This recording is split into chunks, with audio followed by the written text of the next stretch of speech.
Hello students, hope you are all practicing the objective questions of the chapter Sexual Reproduction in Flowering Plants and we'll discuss remaining objectives related to the chapter.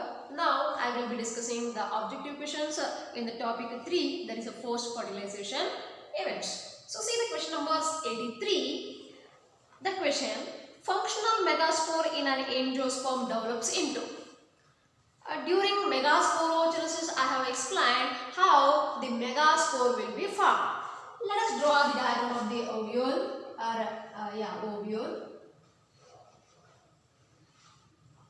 So this is a typical anatropous ovule. So here in case of the anatropous ovule, here is the embryo sac. Around the embryo sac, we can find the presence of a nutritive tissue called as before the formation of the embryo sac, we need to know here within the ovule everywhere we can find the presence of a nutritive tissue called as nucellus. So here everywhere we can find the presence of a nucellus. So among this nucellus, any one of the cell of the nucellus that is towards the micropylar region. So this is the micropylar region. So this is the micropylar region. Towards the micropylar region, one of the nucellus cell, it develops as megaspore mother cell. One of the nucellus cell only develops into megaspore mother cell, and this megaspore mother cell undergoes meiotic division. It undergoes meiotic division, so resulting in the formation of 4 haploid megaspores. 4 haploid megaspores. Why they are haploid? Because the megaspore mother cell is diploid. The megaspore mother cell which is diploid, which undergoes meiotic division, resulting in the formation of 4 haploid megaspores. 4 haploid megaspores. Out of 4, here I will draw. So here we can find a megaspore mother cell. This megaspore mother cell only undergoes meiotic division and produces 4 haploid megaspores. But out of the 4, 3 towards the callosal end will degenerate and only 1 remains. So this functional megaspore only later develops into embryo sac. So this is the functional megaspore later develops into embryo sac. So the answer is embryo sac. Option B. And question number 84. Non-albuminous seed is present in. Non-albuminous, or we can say X-albuminous or non-endospermic seeds. So why they are called as X-albuminous or non-endospermic? Here in these plants, the endosperm will be completely used up. The endosperm will be completely used up during the formation, during the development of embryo as well as during the formation of seed. So that's why as the endosperm is completely used up, they are called as X-albuminous or non-endospermic. So such cases we can see in case of B, P, etc. So among the options, option D, that is a P. In P we can find X-albuminous seeds. Next question. Perisperm differs from endosperm in. You know endosperm, which is the nutritive tissue. It provides the nourishment to the developing embryo sac. Then what is a perisperm? Endosperm, it is a nutritive tissue, provide nourishment to the developing embryo, and perisperm is nothing but remnants of nucellus or persistent nucellus. Usually after fertilization, the nucellus will also be used up by the embryo. But here in certain cases, the nucellus will be remains. That remnants of nucellus or persistent nucellus is called as a perisperm.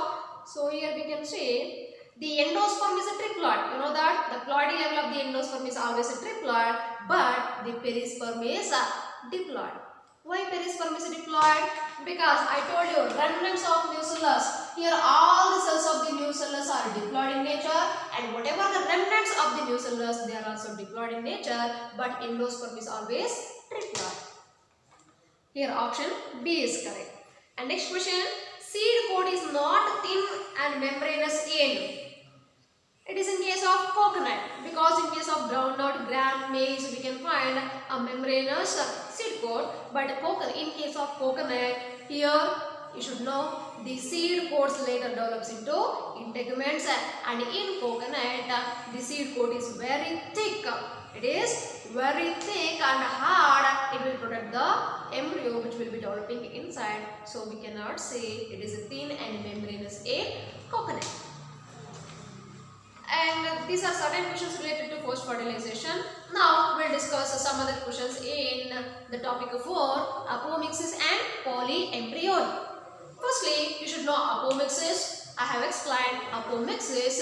It is a type of asexual reproduction which mimics the sexual reproduction. And what is the polyembryony? Occurrence of many embryos in a single seed is called as a polyembryony. So in case of apomixis, the seeds are produced without fertilization. And see question number 106. Nucellar polyembryony is reported in species of. Polyembryony is nothing but the occurrence of many embryos in a single seed. And nucellar polyembryony means the embryos will be formed from the nucellus. Usually, it can be seen in case of citrus. The polyembryonic condition is common in citrus, and even the nucellar polyembryony can also be seen in citrus.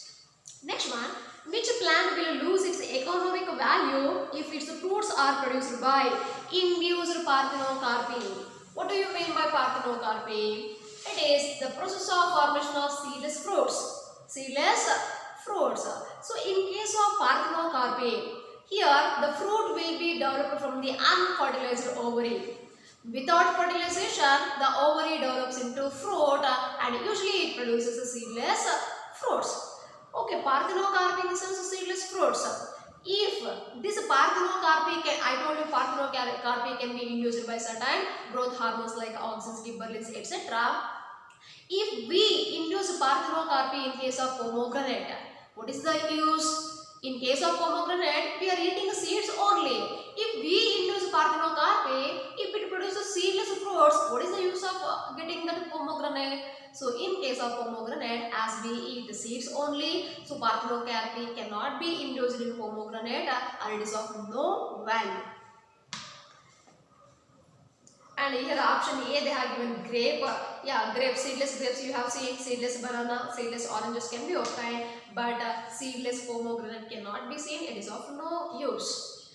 And next one, the polyembryony commonly occurs in, already I have told you it is citrus.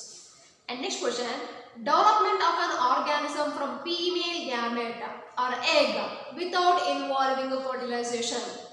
So it is the development of organism from the female gamete or egg without involving fertilization. It is from unfertilized egg. It is called as a parthenogenesis. The process of formation of the development of an organism from the unfertilized egg is called as a parthenogenesis, and the fruits which are produced by this process is called as a parthenocarpy. Here the answer will be option D, parthenogenesis. And next question, nucellar embryo is. What is nucellar embryo? Here, if you recall the apomixis. So, during apomixis, as I said, the seeds can be produced without fertilization, and usually seeds are obtained from the embryo. So, embryos are usually formed by the fusion of haploid male and female gametes. But here in apomixis, there is no fusion of male and female gametes, but also embryo is formed, and that embryo later develops into a seed. So yeah, in certain conditions, as I said, sometimes whatever the cells which are present in the female gametophyte, maybe the egg only directly develops into embryo, or synergism develops into embryo, or antipodals, polar nuclei, nucellus, integuments, any of the cells can develop into embryo. So here if we say nucellar embryo, the nucellus develops into embryo that can be seen in apomictic diploid. So apomictic diploid, why it is diploid? Because the nucellus is diploid, that's why here the answer is apomictic diploid. Next one, formation of gametophyte directly from the sporophyte without meiosis is. So this also I have explained. The formation of gametophyte directly from the sporophyte, this condition is called as apospory. The formation of sporophyte directly from the gametophyte. There is one more condition. It is called as apogamy. Apogamy in the sense the formation of sporophyte directly from the formation of sporophyte directly from the gametophyte is called as apogamy, and parthenogenesis. And what is amphimixis? It is nothing but sexual reproduction. Both the gametes are involved in the fusion. So that completes the objectives of the chapter sexual reproduction in flowering plants. And in the next class we will be starting with the new chapter. You need to practice the objective questions. If you are not finding the solution, let me know. I will explain in the next class.